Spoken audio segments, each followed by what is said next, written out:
محترم جناب محمد امتیاز محی الدین صاحب مکہ سعودی عربیہ، السلام علیکم۔ ہم آپ کے ممنون ہیں کہ آپ نے ہماری ویب سائٹ اہلسنت.net پر یاد فرمایا۔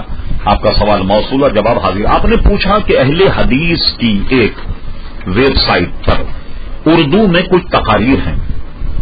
ایک تقریر میں ان کے مولانا نے کہا کہ عرس منانا اور مزارات پر جانا وغیرہ ایسا ہی ہے جیسے ہندو مندر میں جا کر کے مدد مانگتے ہیں۔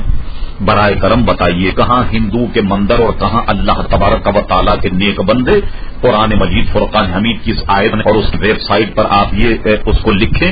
اللہ تبارک و تعالیٰ فرماتا الا ان اولیاء اللہ لا خوف علیہم ولا هم یحزنون، خبردار اللہ تبارک و تعالیٰ کے جو اولیاء ہیں انہیں کل قیامت میں کوئی خوف اور کوئی حزن نہیں ہوگا۔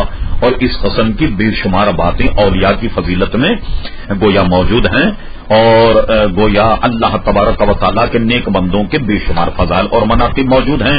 ہم اگر ان کی قبروں پر جاتے ہیں تو کس لیے جاتے ہیں؟ کیا پوجا کرنے جاتے ہیں؟ ان کی عبادت کرنے کے لیے جاتے ہیں؟ انہیں سجدہ یا رکوع کرنے کے لیے جاتے ہیں؟ یہی وہ فرق نہیں سمجھ سکے بزرگان دین، ہمارے محسن ہیں، دین ان کے صدقے سے ملا ہے۔ مجھے بتائیے خواجہ غریب نواز رضی اللہ عنہ کے ہاتھ پر اسلام لانے والوں کی تعداد 90 لاکھ ہے۔ حضور غوث اعظم رضی اللہ عنہ کے ہاتھ پر غیر مسلموں کی توبہ کرنے والوں کی تعداد بھی لاکھوں میں۔ تو ان بزرگان دین کا ہم مسلمانوں پر احسان ہے، ہم اس لیے جاتے ہیں وہاں جا کر ان کے لیے ایصال ثواب کریں۔